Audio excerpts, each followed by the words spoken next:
Mari kita berdoa. Benar Tuhan bahwa dalam hidup kami bersyukur ada Engkau Tuhan yang senantiasa menjaga kami.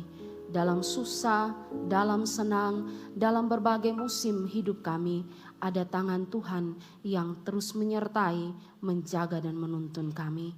Terima kasih Tuhan, pada kesempatan ini kami sudah memuji memuliakan nama Tuhan dan kami sudah siap untuk mendengarkan firman-Mu. Biarlah Tuhan menolong setiap kami supaya firman Tuhan yang boleh kami dengarkan pada pagi hari ini dapat meneguhkan kami, menguatkan kami, menghibur kami, menuntun kami yang berjalan di dalam jalan kegelapan, bawa kepada jalan yang terang. Dan biarlah firman Tuhan yang kami dengar sungguh-sungguh membuat kami mengenal Yesus Kristus sebagai Tuhan dan Juru Selamat kami. Biarlah Tuhan memberkati setiap kami yang ada di sini. Buka hati dan pikiran kami Tuhan untuk mau menyambut firman Tuhan dengan penuh sukacita. Kesempatan ini juga kami mau datang dan berdoa untuk anak-anak kami yang terkasih. Terima kasih Tuhan untuk anak-anak yang penuh semangat. Untuk hari ini mereka boleh ada mau masuk di dalam kelas sekolah minggu. Tuhan berkati anak-anak kami ini yang masih kecil. Biarlah mereka boleh dididik dengan baik di dalam sekolah minggu yang ada di gereja ini. Biarlah dari kecil mereka boleh mengenal siapa pencipta mereka. Mereka boleh diperkenalkan dengan Yesus Kristus sebagai Tuhan dan Juru Selamat dalam kehidupan mereka. Berdoa menyerahkan untuk guru-guru sekolah minggu yang sudah mempersiapkan diri untuk mengajar anak-anak. Tuhan memberkati semua persiapan-persiapan yang sudah mereka lakukan agar dapat mengajar anak-anak ini dengan baik sesuai dengan umur mereka masing-masing dan mereka bisa menangkap firman Tuhan dengan lebih baik. Tuhan berikan kesabaran, sukacita kepada guru-guru sekolah minggu untuk mereka bisa mengajar anak-anak kami dengan baik. Terima kasih Tuhan, berkati semua kami, baik anak-anak, baik kami orang dewasa, para orang tua yang mendengarkan firman Tuhan. Biarlah dengan hati yang penuh sukacita kami boleh menerima berkat firman Tuhan. Terima kasih Tuhan, di dalam nama Tuhan Yesus kami berdoa. Amin. Silahkan duduk kembali, anak-anak selamat belajar dalam kelas sekolah minggu.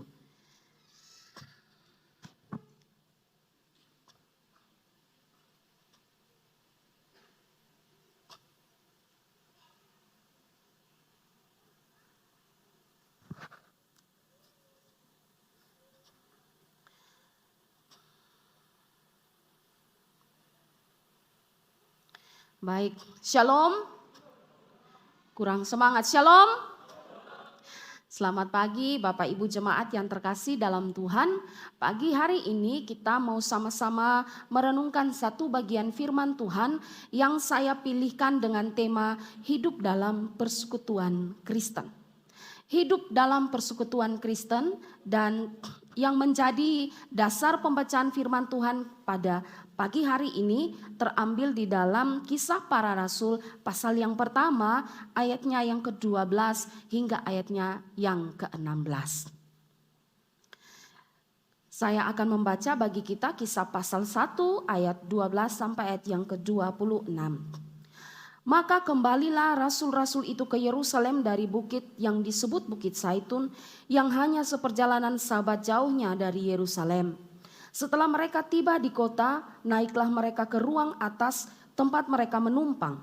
Mereka itu ialah Petrus dan Yohanes, Yakobus dan Andreas, Filipus dan Thomas, Bartolomeus dan Matius, Yakobus bin Alfeus dan Simon orang Selot, dan Yudas bin Yakobus. Mereka semua bertekun dengan sehati dalam doa bersama-sama dengan beberapa perempuan serta Maria ibu Yesus dan saudara-saudara Yesus. Pada hari itu berdirilah Petrus di tengah-tengah saudara-saudara yang sedang berkumpul itu, kira-kira 120 orang banyaknya, lalu berkata, "Hai saudara-saudara, haruslah genap nats kitab suci yang disampaikan Roh Kudus dengan perantaraan Daud tentang Yudas, pemimpin orang-orang yang menangkap Yesus itu. Dahulu ia termasuk bilangan kami dan mengambil bagian dalam pelayanan ini. Yudas ini telah mengambil sebidang tanah dengan upah kejahatannya, lalu ia jatuh tertelungkup dan perutnya terbelah sehingga semua isi perutnya tertumpah keluar. Hal itu diketahui oleh semua penduduk Yerusalem sehingga tanah itu mereka sebut dalam nama bahasa mereka sendiri Hakaldama, artinya tanah darah. Sebab ada tertulis dalam kitab Mazmur, biarlah perkemahannya menjadi sunyi dan biarlah tidak ada penghuni di dalamnya dan biarlah jabatannya diambil orang lain. Jadi harus ditambahkan kepada kami seorang dari mereka yang senantiasa datang berkumpul dengan kami selama Tuhan Yesus bersama-sama dengan kami, yaitu mulai dari baptisan Yohanes sampai Yesus terangkat ke sorga meninggalkan kami untuk menjadi saksi dengan kami tentang kebangkitannya. Lalu mereka mengusulkan 2 orang, Yusuf yang disebut Barsabas dan yang juga bernama Justus dan Matias. Mereka semua berdoa dan berkata, "Ya Tuhan, Engkaulah yang mengenal hati semua orang. Tunjukkanlah kiranya siapa yang Engkau pilih dari kedua orang ini untuk menerima jabatan pelayan, yaitu kerasulan yang ditinggalkan Yudas yang telah jatuh ke tempat yang wajar baginya." Lalu mereka membuang undi bagi kedua orang itu, dan yang kena undi adalah Matias, dan dengan demikian ia ditambahkan kepada bilangan ke-11 rasul itu. Demikian jauh pembacaan firman Tuhan bagi kita, dan yang berbahagia adalah setiap kita yang mendengar firman Tuhan dan melakukannya. Saya mohon maaf suara saya agak terganggu karena pilek, jadi tidak bisa lebih keras dari ini.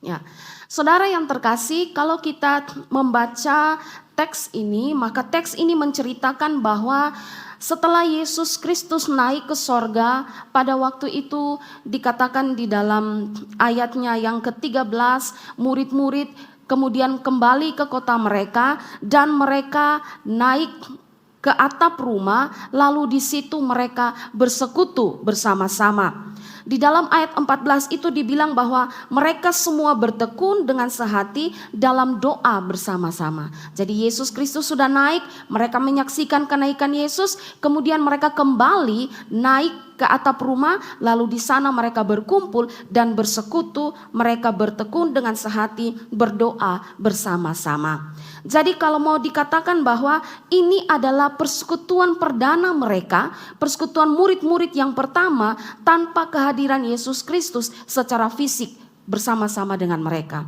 3,5 tahun Yesus bersama-sama dengan mereka, dan kali ini mereka bersekutu tanpa Yesus. Dan ini adalah persekutuan yang pertama, dan karena mereka adalah pengikut-pengikut Kristus, orang-orang percaya kepada Kristus, maka dapat dikatakan bahwa ini adalah persekutuan Kristen yang perdana. Nah, saudara, dalam persekutuan Kristen yang perdana ini ada hal-hal indah yang bisa kita pelajari yang merupakan prinsip hidup dalam persekutuan Kristen yang bisa kita terapkan di dalam persekutuan-persekutuan Kristen saat ini, dan khususnya yang bisa kita terapkan di dalam persekutuan Kristen di dalam gereja kita GKIN Revival. Nah, hari ini kita melihat ada prinsip hidup dalam persekutuan Kristen yang baik dari jemaat mula-mula. Nah, apa saja? Hari ini kita akan belajar bersama-sama. Yang pertama yaitu bahwa persekutuan Kristen adalah persekutuan dari sesama orang percaya.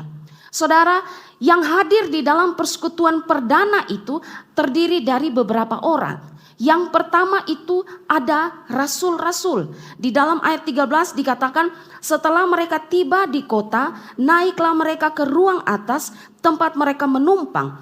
Mereka itu ialah Petrus dan Yohanes, Yakobus dan Andreas, Filipus dan Thomas, Bartolomeus dan Matius, Yakobus bin Alfeus dan Simon orang Selot, lalu Yudas bin Sakeus. Nah, ini adalah rasul-rasul atau murid-murid Kristus. Mereka ini adalah orang-orang percaya.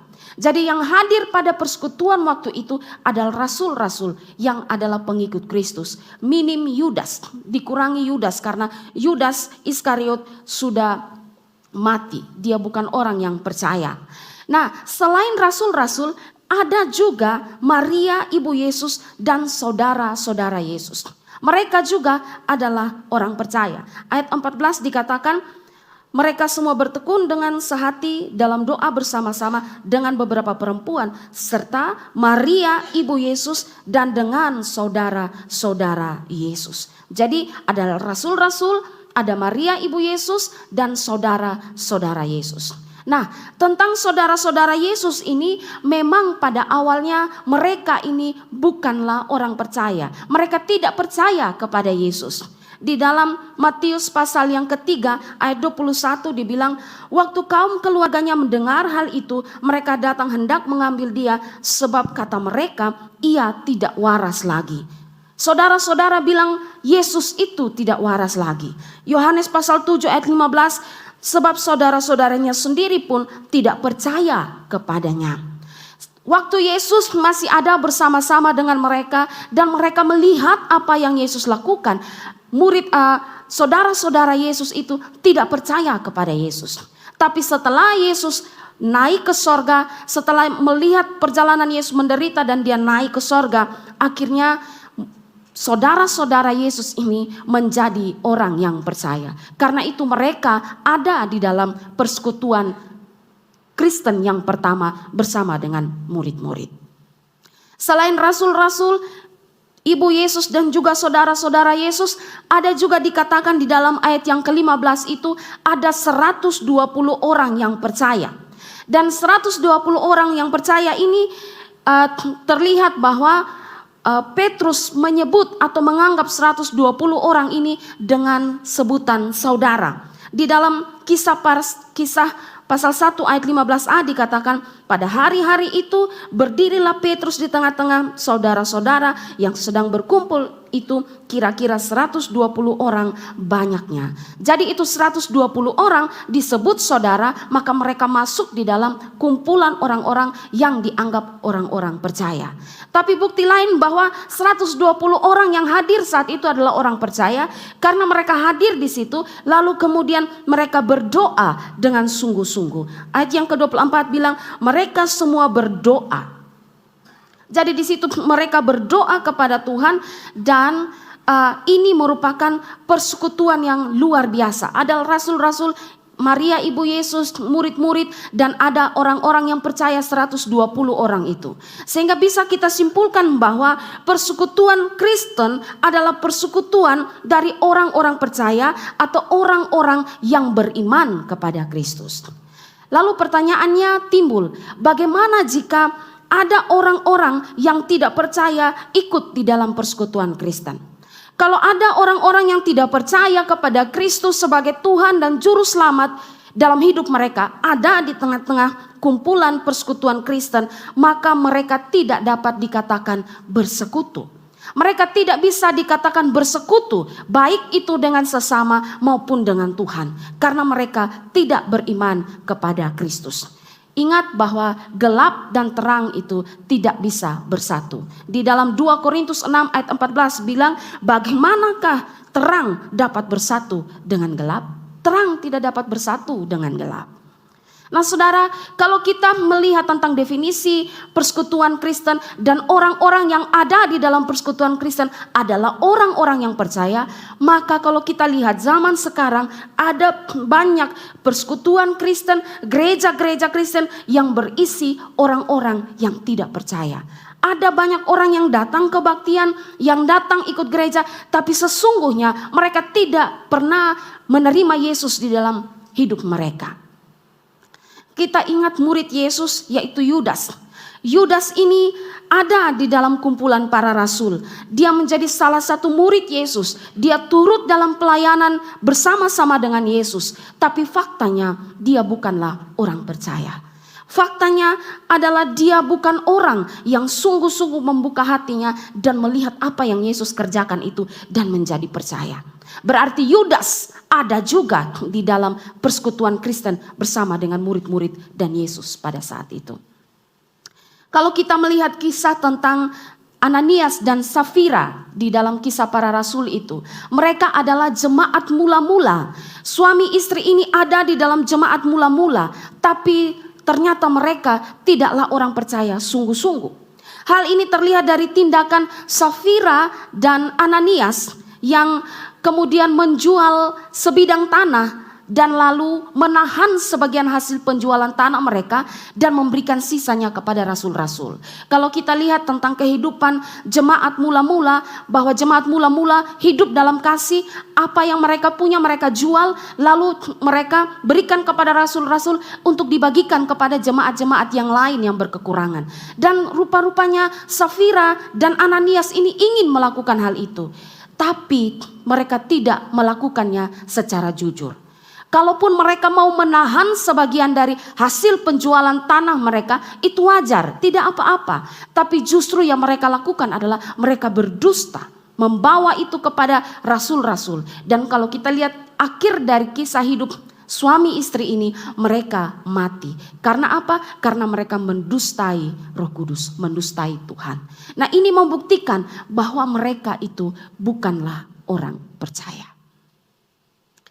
Saudara, kalau kita mau buat, orang Kupang bilang tungku api, lalu kita ambil kayu kering dan kita gabung dengan 1 atau 2 batang kayu mentah, orang Kupang bilang kayu manta, lalu dibakar, apa yang terjadi?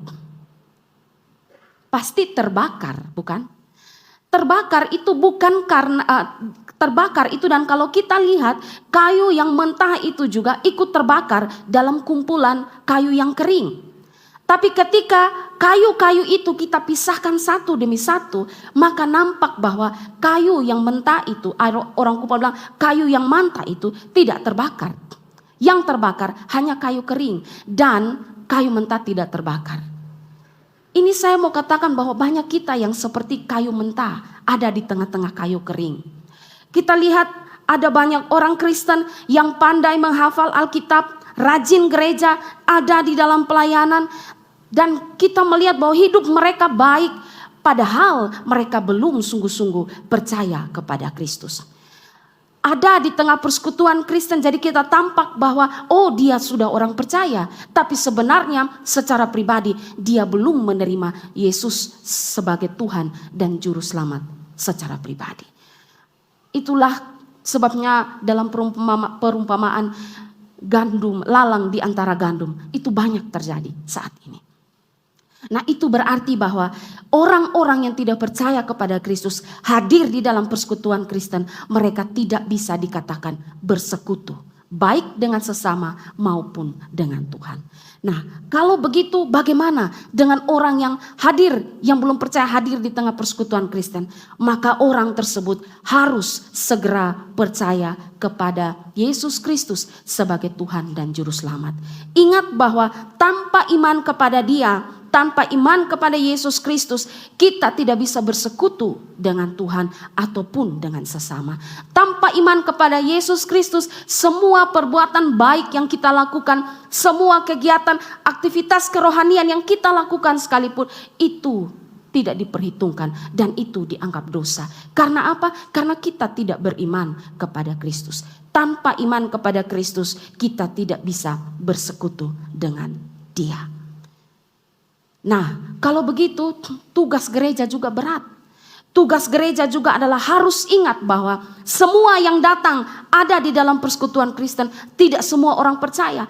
Karena itu dari mimbar gereja harus senantiasa menyampaikan berita Injil. Karena dapat dipastikan bahwa banyak yang hadir tapi banyak yang juga belum percaya. Ini tugas penting bagi gereja, tugas penting bagi persekutuan-persekutuan Kristen lainnya untuk bisa terus mewartakan Injil kepada orang lain. Agar apa? Agar orang yang belum percaya, mereka menjadi percaya dan mereka bisa ada di dalam persekutuan Kristen. Jadi prinsip yang pertama dalam persekutuan, hidup dalam persekutuan Kristen adalah orang-orang yang sudah percaya kepada Kristus. Nah, yang kedua, bagaimana prinsip hidup dalam persekutuan Kristen? Yang kedua, bahwa persekutuan Kristen itu adalah persekutuan yang hidup di dalam kasih. Ya, kita tahu bahwa kasih itu begitu luar biasa. Orang Kristen itu harus kental dengan kasih. Dan karena itu kasih harus ada di dalam persekutuan orang Kristen. Tapi kasih yang mau saya maksudkan di sini adalah bahwa kasih yang bisa menerima kehadiran orang lain di dalam tengah-tengah persekutuan Kristen ini dengan tulus, menerima mereka dengan tangan terbuka. Saudara, pada bagian yang pertama itu saya sudah menunjukkan bahwa saudara-saudara Yesus itu bukanlah orang percaya. Mereka bilang Yesus itu tidak waras lagi, mereka tidak percaya dengan Yesus. Tapi bahwa kemudian mereka menjadi percaya, dan yang luar biasa adalah bahwa rasul-rasul dengan tulus menerima mereka di dalam persekutuan rasul-rasul tanpa mempertanyakan, mempersalahkan, mempersoalkan ketidakpercayaan mereka yang dahulu kepada Yesus. Rasul-rasul tidak melihat latar belakang daripada murid-murid Yesus yang tidak percaya itu. Tapi ketika mereka percaya, rasul-rasul buka tangan dan terima mereka di dalam persekutuan mereka. Saudara, di dalam ayat 14 itu dikatakan ada saudara-saudara Yesus. Tapi sebenarnya saudara-saudara Yesus ini siapa? Saya mengutip Matius 13 ayat 55 dikatakan, bukankah ia ini anak tukang kayu? Bukankah ibunya bernama Maria dan saudara-saudaranya Yakobus, Yusuf, Simon dan Yudas? Ya, jadi ada saudara-saudara Yesus itu Yakobus, Yusuf, Simon dan Yudas. Itu saudara-saudara Yesus. Dan dalam bagian Alkitab yang lain juga kita tahu bahwa ada saudara-saudara Yesus yang kemudian menjadi orang percaya dan mereka memiliki jabatan penting di dalam gereja. Yang pertama, saudara Yesus yang memiliki jabatan penting di dalam gereja yang sudah menjadi percaya, yaitu Yakobus. Yakobus ini dikatakan ia menjadi pemimpin dalam gereja abad pertama di Yerusalem. Di dalam Galatia 2 ayat 9 dikatakan, dan setelah melihat kasih karunia yang dianugerahkan kepadaku, maka Yakobus, Kefas dan Yohanes yang dipandang sebagai soko guru jemaat. Yakobus disebut sebagai soko guru jemaat. Kisah 15 ayat 13 dibilang, setelah Paulus dan Barnabas selesai berbicara, berkatalah Yakobus, hai saudara-saudaraku, dengarkanlah aku. Jadi Yakobus yang dibicarakan dalam 2 ayat ini bukanlah Yakobus saudara Yohanes, salah satu dari 12 rasul, tapi ini adalah ini adalah saudara Yesus yang awalnya tidak percaya, kemudian dia menjadi percaya dan memegang jabatan penting dalam jemaat di Yerusalem. Dia menjadi soko guru jemaat, pemimpin jemaat yang ada. Yang kedua, saudara Yesus yang menjadi punya jabatan penting dalam jemaat, dia adalah Yudas. Ya, Yudas juga demikian. Dia adalah penulis dari surat Yudas. Yakobus tadi itu yang saudara Yesus, dia juga adalah penulis surat Yakobus yang ada di dalam kitab kita. Jadi Yakobus tadi soko guru jemaat, tapi dia juga penulis kitab kitab Yakobus. Sedangkan Yudas ini dia juga adalah saudara Yesus dan dia yang menuliskan surat Yudas. Jadi kalau kita baca surat Yudas di dalam Alkitab, itu bukan Yudas Iskariot yang tulis, tapi Yudas saudara Yesus. Yudas pasal 1 ayat 1 dibilang, dari Yudas hamba Yesus Kristus dan saudara Yakobus. Dia memberi keterangan, awalnya dia bilang hamba Yesus Kristus, kemudian dia memberi keterangan bahwa dia adalah saudara Yakobus.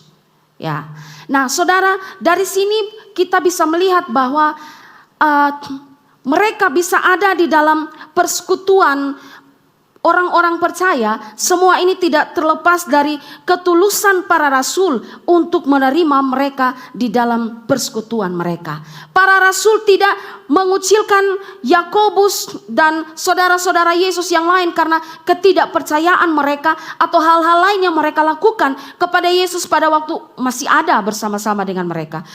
Rasul-rasul tidak memperhitungkan itu, tapi ketika dia bertobat, mereka bertobat, rasul-rasul menerima mereka dengan tangan terbuka. Dan para rasul juga pernah melakukan hal ini kepada Saulus. Kita ingat Paulus sebelum bertobat namanya adalah Saulus.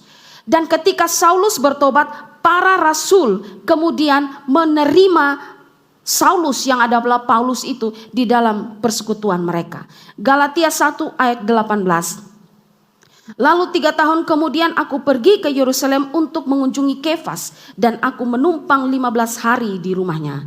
Ya, Petrus terima dia untuk menumpang, Kefas terima dia untuk menumpang 15 hari di rumahnya. Galatia 2 ayat 9 dikatakan, dan setelah melihat karunia yang dianugerahkan kepadaku, maka Yakobus, Kefas dan Yohanes yang dipandang sebagai suko guru jemaat berjabat tangan dengan aku dan dengan Barnabas sebagai tanda persekutuan. Berjabat tangan sebagai tanda persekutuan. Mereka mau menerima Saulus dengan latar belakangnya. Dia penganiaya jemaat, dia membakar hidup orang-orang Kristen dan sebagainya. Tapi begitu dia percaya, mereka mau menerima dia. Jadi ini jelas bahwa hidup dalam persekutuan Kristen adalah kesediaan untuk mengasihi orang lain dengan mau menerima orang lain dalam keadaan masa lalunya di dalam komunitas kita. Ya, jadi mau menerima orang lain itu di dalam komunitas kita tanpa pandang masa lalunya seperti apa. Itu hidup dalam persekutuan Kristen yang baik. Saudara, bicara tentang menerima orang dengan masa lalunya, saat ini ada banyak sekali orang-orang Kristen yang enggan untuk menerima orang lain ada di dalam persekutuannya karena masa-masa lalu mereka. Saya pernah menonton sebuah acara televisi, di situ ada sebuah tayangan mantan pemakai narkoba yang bercerita bahwa dia dulu adalah pemakai narkoba dan pengedar narkoba lah. Tapi kemudian dia bertobat, dan saat dia bertobat dia lepaskan semua kecanduannya, hal-hal yang pernah dia lakukan. Yang menjadi persoalan adalah lingkungan tetangga sekitarnya itu menolak untuk menerima dia kembali. Bahkan yang lebih sadis adalah dia mau melamar kerja sekalipun orang-orang tidak menerima dia karena latar belakangnya sebagai pemakai dan pengedar narkoba. Saudara, ini hanya contoh kecil bahwa ada yang menolak orang lain karena masa lalu mereka. Ya, banyak orang yang ditolak untuk masuk dalam persekutuan Kristen kita karena masa lalu mereka. Sekalipun mereka sudah bertobat, tapi banyak yang tidak mau menerima mereka ada di dalam persekutuan atau komunitas kita karena masa lalu seseorang. Saudara, Yesus Kristus itu memberi teladan yang luar biasa dalam hal mengasihi. Ia mau menerima saya dan saudara dengan latar belakang dan masa lalu kita masing-masing. Ia mengasihi saya dan saudara, menerima saya dan saudara tanpa mempersoalkan siapa kita pada masa lalu kita. Tanpa mempersoalkan siapa kita sebelum kita mengenal Kristus. Dia mau menerima kita.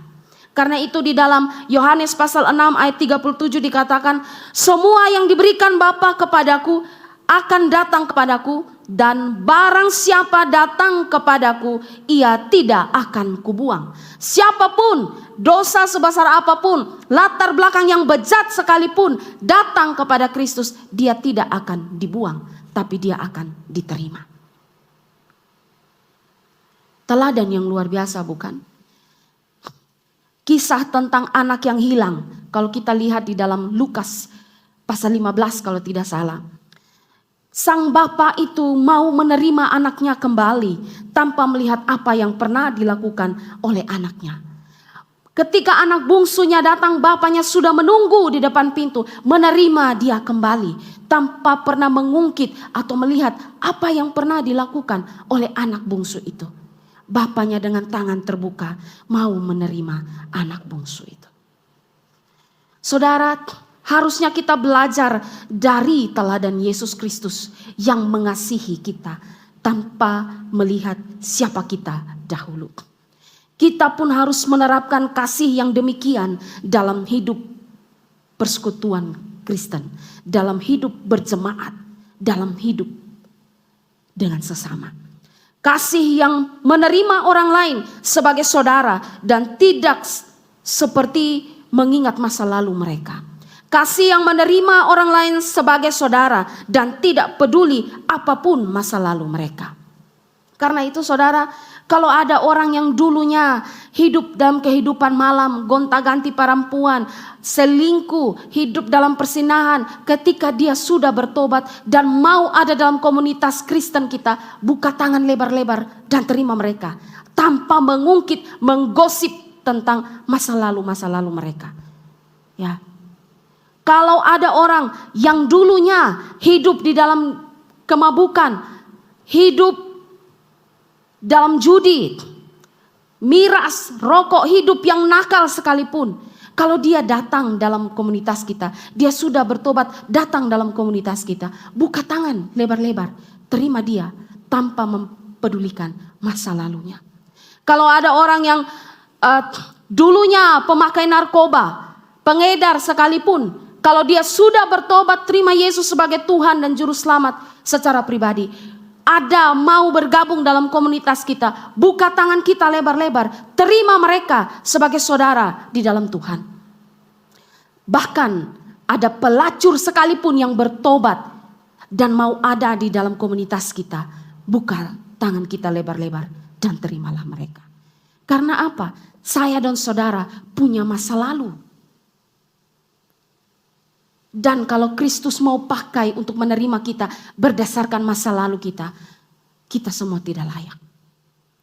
Kalau Kristus menerima kita, harusnya kita mau menerima saudara-saudara kita yang dengan latar belakang masa lalu apapun, kalau dia sudah bertobat, kita mau terima mereka di dalam komunitas kita. Jangan kita seperti para ahli Taurat dan orang-orang Farisi yang begitu jengkel ketika ada orang lain bertobat. Ya, di dalam Matius pasal 9 ayat yang 11 dikatakan, pada waktu orang Farisi melihat hal itu, berkatalah mereka kepada murid-murid Yesus, mengapa gurumu makan bersama-sama dengan pemungut cukai yang berdosa? Mengapa gurumu makan bersama-sama dengan pemungut cukai dan orang berdosa? Kalau kita lihat di dalam konteks ayat ini berbicara tentang pemungut cukai yang kemudian mengikut Yesus. Dia sudah bertobat, dia mau ikut Yesus, dan Yesus duduk makan bersama dengan pemungut cukai dan orang-orang lain. Lalu orang Farisi, ahli Taurat lihat, kenapa lu pengguru mau makan dengan pemungut cukai dan orang berdosa? Ya, seperti mereka memprotes tindakan Yesus yang mau menerima orang berdosa. Saudara, kita harus hidup dalam persekutuan Kristen yang mau menerima orang lain, mau menerima saudara kita yang dengan latar belakang apapun, masa lalu apapun, asalkan mereka sudah percaya sungguh-sungguh kepada Kristus, dia bertobat, maka bukalah tanganmu lebar-lebar dan terimalah saudara-saudaramu di dalam persekutuan Kristen. Roma 15 ayat 7 dikatakan, sebab itu terimalah satu akan yang lain sama seperti Kristus juga telah menerima kita untuk kemuliaan Allah. Terima satu dengan yang lain. Itu yang kedua. Yang ketiga, yang terakhir, tentang prinsip persekutuan Kristen. Hidup di dalam persekutuan Kristen, yaitu bahwa persekutuan Kristen adalah persekutuan yang mengutamakan firman Tuhan di atas hal-hal yang lain. Ya, mengutamakan firman Tuhan di atas hal-hal yang lain. Saudara, di dalam persekutuan perdana itu, persekutuan Kristen yang pertama kali itu, terlihat bahwa murid-murid itu melakukan banyak hal. Yang pertama dikatakan mereka itu berkumpul, ayat yang ke-13. Dan kemudian mereka berkumpul ini bukan berkumpul hanya satu hari, tapi mereka berkumpul lebih dari satu hari. Di dalam ayat yang ke-13, di dalam ayat yang ke-15 itu dikatakan pada hari-hari itu. Berarti perkumpulan mereka bukan satu hari, tapi lebih dari satu hari. Pada hari-hari itu, beberapa hari itu, lebih dari satu hari. Mereka berkumpul, lalu dalam perkumpulan itu mereka berdoa dengan tekun. Ada doa dengan tekun. Nah, tapi sekalipun ada berdoa dengan tekun, tapi ada yang menonjol di sini, yaitu bahwa mereka dalam persekutuan itu ada pemberitaan firman Tuhan yang disampaikan. Ya, ada firman Tuhan yang disampaikan. Kalau kita lihat dalam teks yang kita baca tadi dikatakan bahwa keterangan yang menjelaskan bahwa murid-murid itu berkumpul itu ditulis hanya satu ayat. Tapi kemudian dalam perkumpulan itu murid-murid itu berdoa itu ditulis dalam 2 ayat. Tapi yang menarik adalah bahwa firman Tuhan yang disampaikan oleh Petrus itu diceritakan panjang lebar, ada 8 ayat di dalam teks yang kita baca. Nah, khotbah Petrus yang bagaimana yang disampaikan di dalam perkumpulan atau persekutuan perdana pada saat itu. Mari kita lihat ayat ini panjang dari ayat 15 sampai ayat yang ke-22. Di sini dikatakan, pada hari-hari itu berdirilah Petrus di tengah-tengah saudara yang sedang berkumpul itu, kira-kira 120 orang banyaknya, lalu berkata, "Hai saudara-saudara, haruslah genap nats kitab suci yang disampaikan Roh Kudus dengan perantaraan Daud tentang Yudas, pemimpin orang-orang yang menangkap Yesus itu. Dahulu ia termasuk bilangan kami dan mengambil bagian di dalam pelayanan ini. Yudas ini telah membeli sebidang tanah dengan upah kejahatannya, lalu ia jatuh tertelungkup dan perutnya terbelah sehingga semua isi perutnya tertumpah keluar. Hal itu diketahui oleh semua penduduk Yerusalem sehingga tanah itu mereka sebut dalam bahasa mereka sendiri Hakaldama, artinya tanah darah. Sebab ada tertulis dalam kitab Mazmur, biarlah perkemahannya menjadi sunyi dan biarlah tidak ada penghuni di dalamnya, dan biarlah jabatannya diambil orang lain. Jadi harus ditambahkan kepada kami seorang dari mereka yang senantiasa datang berkumpul dengan kami selama Tuhan Yesus bersama-sama dengan kami, yaitu mulai dari baptisan Yohanes sampai hari Yesus terangkat ke sorga meninggalkan kami untuk menjadi saksi dengan kami tentang kebangkitannya." Nah, saudara, ini adalah khotbah dari Petrus. Memang di sini bahwa khotbah Petrus ini berkenaan dengan pengkhianatan dan kematian Yudas Iskariot. Tapi yang menjadi penekanan di sini bahwa dalam perkumpulan itu ada khotbah yang disampaikan, ada firman Tuhan yang diberitakan di situ. Dan porsinya lebih besar atau lebih banyak dari mereka berdoa dan aktivitas-aktivitas lainnya. Jadi dapat dikatakan bahwa persekutuan Kristen itu haruslah sebuah persekutuan yang menekankan pemberitaan firman Tuhan di atas hal-hal yang lain. Atau mau dikatakan bahwa firman Tuhan harus lebih diutamakan dalam persekutuan Kristen, dalam perkumpulan Kristen dibandingkan dengan doa, nyanyian, dan sebagainya. Saudara, kalau kita lihat atau kita perhatikan tentang khotbah Petrus tadi, maka khotbah Petrus ini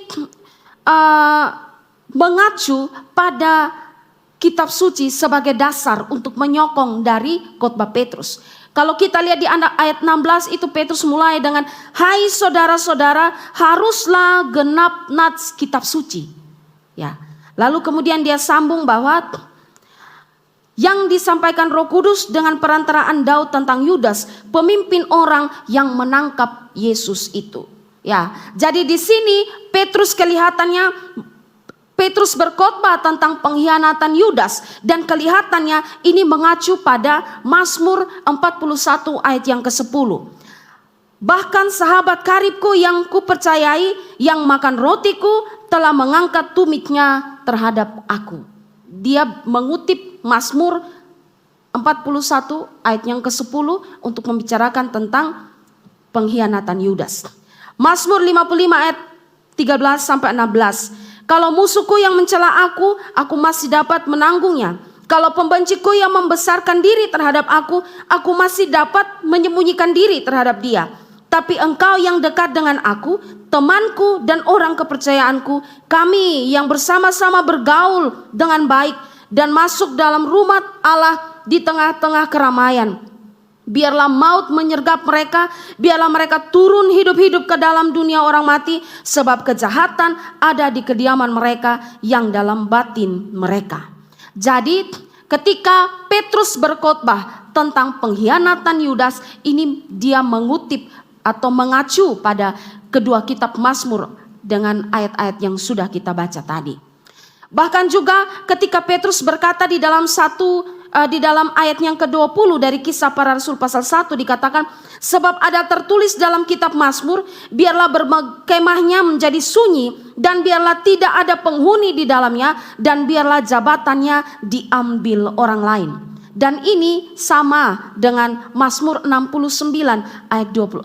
Jadi dia kutip di sini. Di Mazmur itu berkata, biarlah kemah mereka menjadi sunyi, dan biarlah kemah-kemah mereka tidak ada penghuninya. Mazmur 109 ayat 8, biarlah umurnya berkurang, biarlah jabatannya diambil orang lain. Ya, jadi khotbah Petrus yang panjang lebar ini terlihat bahwa dia tidak sembarang berkhotbah, dia tidak sembarang menyampaikan berita firman, tapi khotbahnya ini adalah khotbah yang sangat alkitabiah, di mana dia mengutip ayat-ayat di dalam Alkitab untuk menyokong khotbah yang disampaikan kepada orang-orang yang hadir pada saat itu. Dan ada 8 ayat yang ditulis tentang khotbah Petrus, dan ini pasti hanya ringkas saja. Tapi kalau mungkin pada kenyataannya khotbahnya jauh lebih lama daripada 8 ayat yang ditulis di situ. Nah, hal ini mengajarkan kepada kita bahwa persekutuan Kristen seharusnya bukan saja memberikan porsi yang lebih besar kepada pemberitaan firman Tuhan daripada aktivitas-aktivitas yang lain, tapi isi pemberitaan firman Tuhan juga haruslah benar-benar sebuah pengajaran firman Tuhan yang alkitabiah, yang mengutip ayat-ayat suci untuk mendukung pemberitaan firman yang disampaikan. Ya, karena itu kalau kita lihat di dalam khotbah di gereja kita, revival, metode ini dipakai. Kalau lu membuat satu pernyataan, menjelaskan sesuatu, ada ayat penyokongnya. Dan kalau kita lihat Pak Esra yang berkhotbah, khotbahnya akan sangat panjang dengan banyak pembuktian-pembuktian ayat yang untuk memberi penjelasan tentang khotbah yang disampaikan.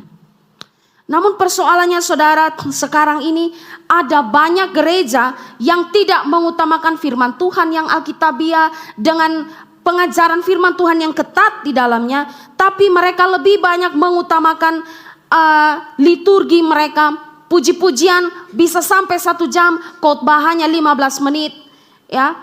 Bahkan doa mereka lebih panjang dari khotbah yang disampaikan pendeta, warta jemaat disampaikan lebih panjang dari khotbah yang disampaikan, dan ini tidak memberi porsi yang banyak pada pemberitaan firman Tuhan.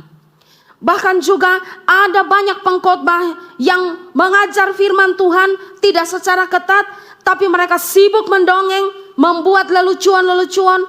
Khotbah kalau tidak ada ketawa tuh rasa garing. Tapi kalau ketawa terus isi tidak ada juga garing, bos. Ya.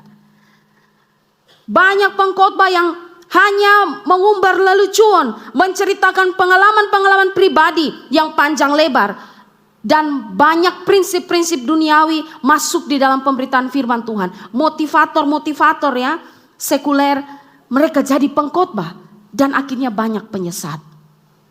Ya. Akibat dari hal-hal seperti ini, banyak orang Kristen yang ikut Tuhan sejak lama, sekian lama, tapi mereka tidak punya pemahaman firman Tuhan secara benar. Mereka tidak punya pemahaman firman Tuhan secara mendalam, karena pemimpin-pemimpin, pendeta-pendeta hanya mengkhotbahkan firman Tuhan ala kadarnya. Maka ini menjadi tugas berat bagi pemimpin-pemimpin gereja untuk mendidik jemaat dengan lebih baik pada firman Tuhan. Coba tanya generasi milenial sekarang. Mereka lebih kenal dengan Kapten Amerika, apalagi Spider-Man, SpongeBob. Tapi coba tanya tentang kisah Daud. Mereka tahu? Tidak. Coba tanya tentang Simpson, tahu? Tidak. Coba tanya tentang bangsa Israel yang keluar dari Mesir, mereka tahu? Tidak. Karena apa? Karena orang tua sibuk dengan berbagai hal, pemahaman firman kurang, tidak ajar anak-anak Alkitab. Kalau seperti ini, lama-kelamaan anak-anak yang menjadi generasi penerus gereja tidak dibekali dengan fondasi yang baik. susah di kemudian hari. Beberapa tahun yang lalu saya mengajar katekisasi, saya suruh mereka untuk sebut pengakuan iman rasuli saja. Tidak ada yang tahu. Saya tanya kisah tentang Daud, tidak ada yang tahu. Sampai saya buat PR, baca Alkitab, minggu depan datang dalam kelas katekisasi, cerita kisah tentang Daud yang berperang lawan Goliat. Kan menyedihkan sekali. Itu baru anak-anak. Bagaimana dengan orang tuanya? Ada orang tua yang sudah lama ikut Tuhan, yang kita lihat mereka secara kasat mata rohani, buka Alkitab saja tidak tahu. Cari kitab Habakuk, lu pica. Ini buka son tahu. Kenal ini isi kitab suci saja, yang awam tidak tahu. Bagaimana tentang pengajaran-pengajaran yang lain? Miris sekali saudara. Karena itu menjadi tanggung jawab gereja, pemimpin-pemimpin Kristen mendidik jemaatnya untuk bisa tahu tentang Alkitab. Tanggung jawab saya juga, tanggung jawab teman-teman hamba Tuhan di sini untuk mendidik jemaat dengan lebih baik. Ya, bagaimana kalau ikut Tuhan sejak lama, ikut Tuhan menjadi orang Kristen dari lahir, tapi tidak mengerti firman Tuhan dengan lebih baik. Ini sangat menyedihkan. Ya saudara, karena itu kalau datang gereja di revival, saya sudah dengar suara-suara sumbang bahwa aduh datang gereja di revival pulang lama. Lebih-lebih kalau Pak Esra yang khotbah lama. Panjang. Ini gereja nih, son ingat orang pun jam makan siang kok. Ya, karena lama. Saudara-saudara, biar lama. Kita duduk nonton di HP jauh lebih lama datang kebaktian. Bila apalagi kalau yang suka drakor, pagi kembali pagi. Nonton drakor. My Fair Lady. Ya, itu drakor lama ya. Kalau nonton HP bisa waktu berjam-jam. Tapi kalau datang gereja di revival yang khotbahnya lama, kita marah, kita protes. Tapi sebenarnya ada untung. Untungnya apa? Supaya pemahaman kita terbuka, pikiran kita terbuka, kita bisa mengerti firman Tuhan dengan lebih baik. Jangan mengomel, jangan bosan. Harusnya yang mendapat omelan dan rasa bosan saudara adalah khotbah-khotbah yang hanya penuh dengan dongeng, lelucon, pengalaman-pengalaman pribadi. Bosan dan omelah khotbah-khotbah yang demikian. Tapi bukan khotbah yang benar-benar alkitabiah dan mengajarkan firman Tuhan secara baik.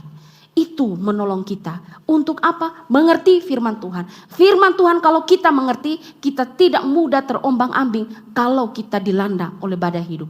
Pegangan kita sudah kuat. Karena itu saudara, persekutuan Kristen harus menekankan firman Tuhan sebagai fondasi di dalamnya.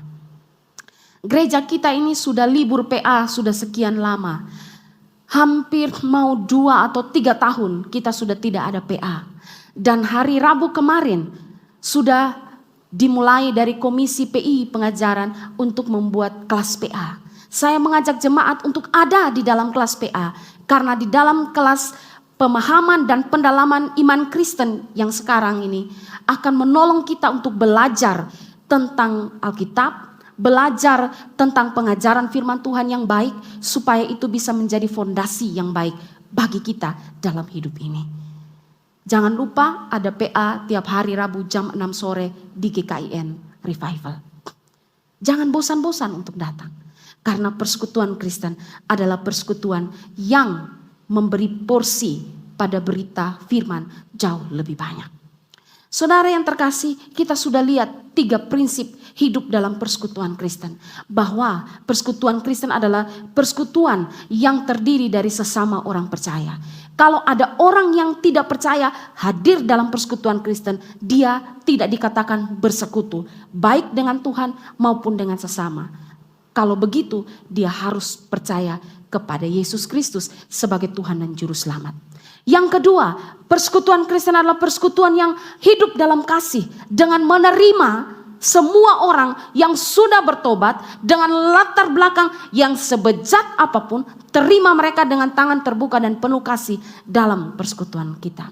Dan yang ketiga adalah persekutuan Kristen harus hidup dalam firman Tuhan, memberi porsi yang lebih banyak pada firman Tuhan. Kiranya 3 hal ini dapat kita lakukan dan hidupi supaya kehidupan dalam persekutuan kita, persekutuan Kristen di mana saja, khususnya di dalam gereja kita GKIN Revival, menjadi baik dan semakin kuat. Kiranya firman Tuhan pagi ini dapat memberkati kita. Amin. Mari kita berdoa. Bapa di sorga, kami bersyukur berterima kasih untuk firman Tuhan yang boleh kami renungkan hari ini.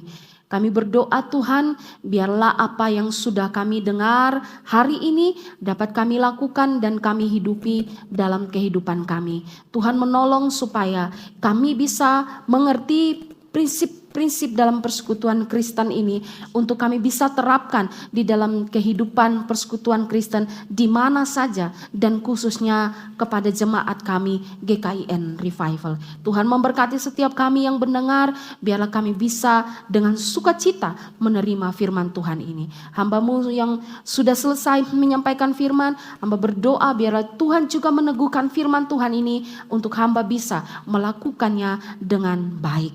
Terima kasih Tuhan, di dalam nama Tuhan Yesus kami berdoa dan bersyukur untuk firman Tuhan hari ini.